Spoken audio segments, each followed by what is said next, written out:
வணக்கம். புதிய வாசிப்பு புதிய சிந்தனை நிகழ்ச்சிக்கு வரவேற்கிறோம். இன்றைய நிகழ்ச்சியில் தி பிரிண்ட் பத்திரிகையின் கட்டுரையை பார்க்க இருக்கிறோம். ஆபரேஷன் சிந்தூர் பீகார் தேர்தலில் எதிரொலிக்குமா என்ற சாராம்சத்தை ஒட்டி இந்த கட்டுரை எழுதப்பட்டிருக்கு. மூத்த பத்திரிகையாளர் திரு DK சிங் கட்டுரை எழுதியிருக்கிறார். வாதிப்பதற்காக அரங்கத்திற்கு பத்திரிகையாளர் திரு சாமிநாதன் வந்திருக்கிறார். வணக்கம். வணக்கம். 2016 உரியில் நடந்த துல்லிய தாக்குதலை அரசியலாக்கப்படுவதை நிதிஷ்குமார் விமர்சனம் செய்தார். 70வது ஆண்டு சுதந்திர தினத்தன்று பாஜக நடத்திய பேரணியை நிதிஷ்குமார் விமர்சனம் செய்தார். வரக்கூடிய 29, 30ஆம் தேதிகளில் பிரதமர் திரு நரேந்திர மோடி பீகார் வரப்போகிறார். ஆப்ரேஷன் சிந்தூருக்கு பிறகு அவருடைய பயணம் இருக்குது. அப்போது அவருக்கு வரவேற்புகள் கொடுப்பதற்கு தயாரிட்டு இருக்காங்க பாஜக. இப்போ NDA கூட்டணியில் திரு நிதிஷ்குமார் இருக்கிறார். இப்போ எப்படி பார்க்க போகிறார் அப்படின்னு கட்டுரை தொடங்குது. எப்படி அணுகுவார் இந்த முறை? இல்லை, இந்த முறை அவர் ரொம்ப ஒரு உற்சாகமான வரவேற்பை நிதிஷ்குமாருமே சேர்ந்து தான் கொடுப்பார். கொஞ்சம் ஒரு உடனடியாக தடாலடியான விஷயங்களை அவர் முன்வரிசையில் போய் நிற்காம கொஞ்சம் ஒதுங்கி இருந்து பார்ப்பார். ஏன்னா நிதிஷ்குமார் இப்போ தேர்தல் ரீதியாக 2 பேருக்கு இடையில நல்ல ஒரு உடன்பாடு இருக்குது. மத்தியில் இவங்களுடைய தயவால் அங்கே ஆட்சி நடக்குது, மாநிலத்தில் இவர்கள் பிஜேபியினுடைய தயவால் இவங்க இங்கே ஆட்சி பண்ணிட்டு இருக்காங்க. வெறும் 43 சீட்டு தான் ஜெயிச்சிருந்தார். அதில் நிதிஷ்குமார் அவர்கள் 43 சீட்டு ஜெயிச்சிருந்த பிறகு இன்றைக்கி பாஜக ஆதரவோடு தான் அங்கே ஆட்சி நடக்குது.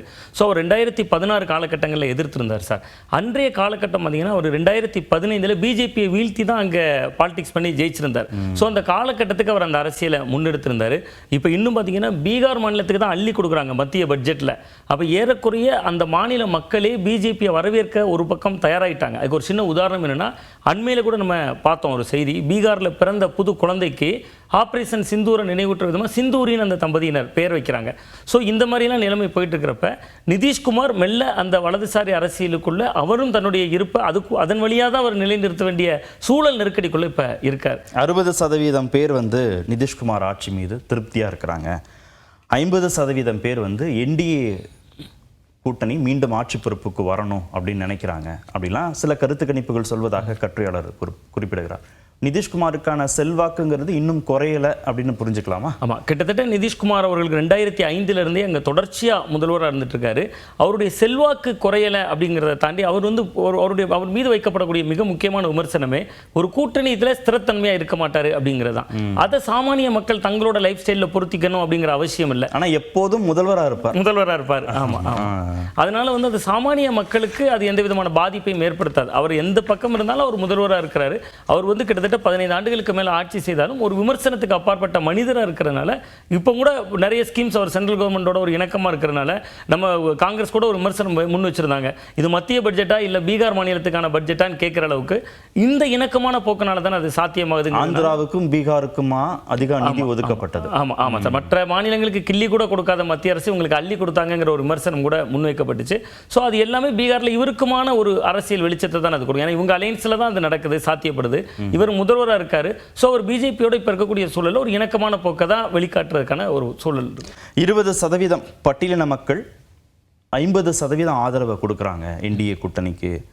56% இஸ்லாமியர்கள் இந்தியா கூட்டணி மீண்டும் வரணும் அப்படின்னு நினைக்கிறாங்க. பீகார் சட்டமன்ற தேர்தலில் 36% மிகவும் பிற்படுத்தப்பட்ட சமூகத்தினர் இருக்காங்க. அதில் 70% பேர் பாஜகவுக்கு வாக்களிக்க இந்த முறை வாய்ப்பு இருக்குன்னா சில கருத்து கணிப்புகள் சொல்லுது. NDA கூட்டணிக்கான ஆதரவுங்கிறது கடந்த முறையை விட இந்த முறை சற்று கூடியிருக்குன்னு பார்க்கலாமா? இந்த கருத்து கணிப்புகள்ல இருந்து நிச்சயமாக கூடியிருக்கு. அதுக்கு காரணம் என்ன அப்படின்னு நம்ம பார்க்க வேண்டியது ரொம்ப முக்கியமானது சார்.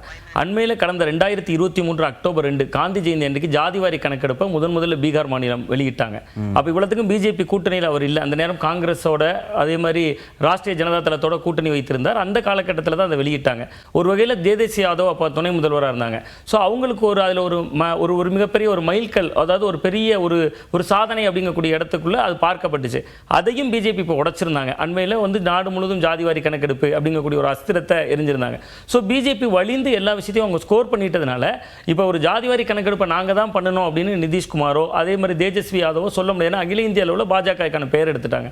ஜாதிவாரி கணக்கெடுப்பெல்லாம் எடுக்கிறதுக்கு பிஜேபி காய் நகர்த்தினருடைய வெளிப்பாடு தான் பிற்படுத்தப்பட்ட சமூக மக்கள் மத்தியிலையும் மிகவும் பிற்படுத்தப்பட்ட சமூக மக்கள் மத்தியிலையும் பிஜேபியோட எழுச்சி அந்த புள்ளி உரங்கள் நமக்கு காட்டுது. தேஜஸ்வி யாதவுக்கும் செல்வாக்கு கூடியிருக்கு சமீப நாட்களில் அப்படின்னு கட்டுரையாளர் குறிப்பிடுகிறார்.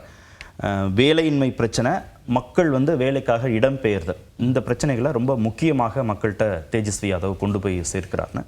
அவருக்கான செல்வாக்கும் சமீப நாட்களில் அதிகரித்திருக்கிறதாங்க. ஆமாம், நிச்சயமாக அவருக்கான செல்வாக்கும் கூடியிருக்கு. அதனால தான் நம்ம பார்க்க முடியுது.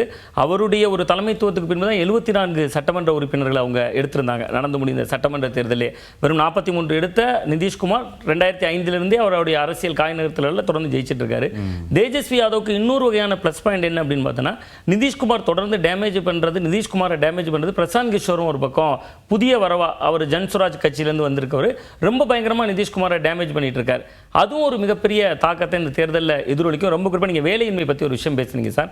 அந்த வேலையின்மை இத்தனை இல்லாதவங்களுக்குலாம் ஒரு 2 லட்சம் ரூபாய் நான் வந்து மானியம் தரேன் அப்படின்னு சொல்லி அவர் பேசியிருந்தார் நிதிஷ்குமார். அப்போ வந்து பிரசாந்த் கிஷோர் கடந்த மாதம் கூட ஒரு செய்தியாளர் சந்திப்பு நடத்தி கேள்வி கேட்கிறார், இது கூட அந்த 15 லட்சம் ரூபா மாதிரி தானா அப்படின்னு கேட்கிறார்.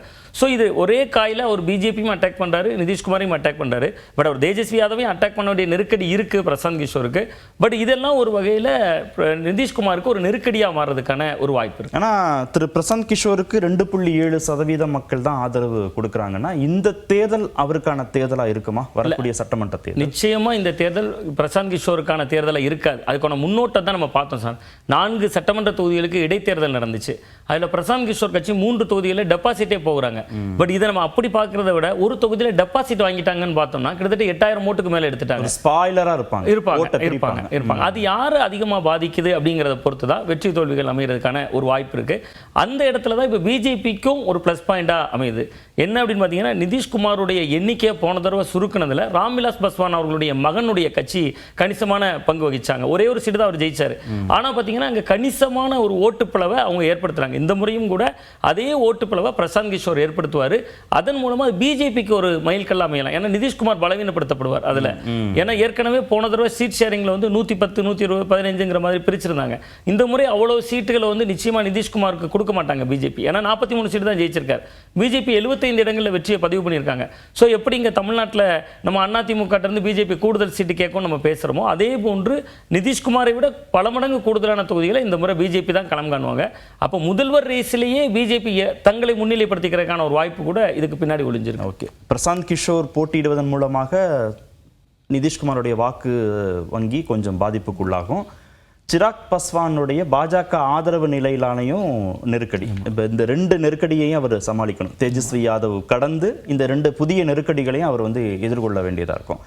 இதில் அவருடைய ஓட் பேங்க்கு தான் பெருமளவு பாதிப்பு வருமா? ஆமாம், நிச்சயமாக நிதிஷ்குமாருடைய ஓட் பேங்க் தான் இதை கணிசமாக பாதிக்கும். அது எதனால் அப்படின்னு சொல்கிறோம் அப்படின்னு பார்த்தீங்கன்னா, இன்றைக்கி என்னதான் இருந்தாலும் ஒரு ஒரு ஒரு ஒரு வகையில் பார்த்தா மத்திய அரசோட இவர் ரொம்ப இணக்கமாக இருக்கிறாரு. ஸோ பிஜேபி ஆன்டி ஓட்டும் இவருக்கு ஒரு பக்கம் வரும். இன்னொரு பக்கம் வலதுசாரிகள் அவர்களுக்கான ஓட்டை வந்து ரொம்ப அழகாக செக்யூர் பண்ணி வச்சிருக்காங்க. அந்த ஓட்டுகள்லாம் இப்போ வந்து இந்த கூட்டணிக்குள்ளே இருந்தாலும் முழுசாக இவருக்கு வருமா? ஏன்னா இவர் ஒரு நம்பகத்தன்மையற்ற தலைவராக தன்னை ப்ரூவ் பண்ணியிருக்காரு.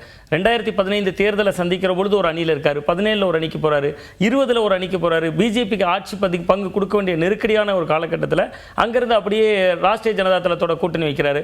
ஸோ பிஜேபி காரங்க வந்து இவர் கூட்டணிக்குள்ள இருந்தாலுமே இவர் வீழ்றதுல பிஜேபி மகிழ்வாங்க. என்னதான் மத்தியில் இவங்களுடைய ஆதரவு தேவை, 12 எம்பிக்கள் இவங்களுக்கு இருக்காங்க, அந்த எம்பிக்கள் தயவால தான் மத்தியில் ஆட்சி நடக்குது.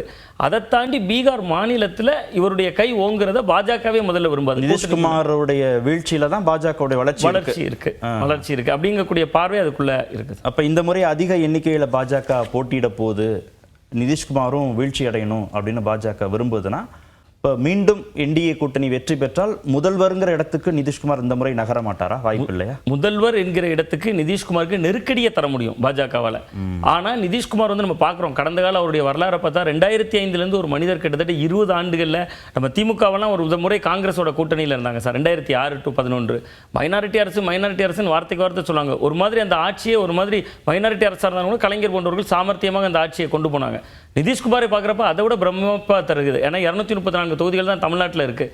பீகாரில் 243 தொகுதிகள் இருக்குது. 243 தொகுதிகளில் வெறும் 43 எம்எல்ஏ இருக்கிறவர் வந்து முதல்வராக இருக்கார். அப்போ அவருடைய சாமர்த்தியம் தான் அது. அப்போ ஒருவேளை பாஜக அதிக நெருக்கடி கொடுத்தா கடைசி நேரத்தில் தேஜஸ்வி யாதவ் கூட கைகோர்த்துருவார். தேஜஸ்வி யாதவோடு அவர் கைகோர்த்த கடந்த கால வரலாறும் இருக்குது. அந்த மாநிலத்திலே நமக்கு இருக்கிறனால நிச்சயமாக 100% கைகோர்ப்பார்.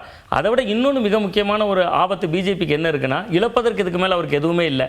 எனக்கு முதல்வரே தரமாட்டேற, நான் வந்து மத்தியில் உனக்கு கொடுத்துருக்க ஆதரவை திரும்ப பெற்றுட்டேன்னு சொன்னால் அதை பாஜக எப்படி எதிர்கொள்ள போகிறது அப்படிங்கிறத பொறுத்து தான் இவரை வந்து வீழ்த்த முடியுமா, பாஜக வீழ்த்த மட்டுமே முயற்சிக்க முடியுமாங்கிற பதில் ஒளிஞ்சிருக்கிறார். நன்றி, நிகழ்ச்சியில் பங்கேற்று நன்றி.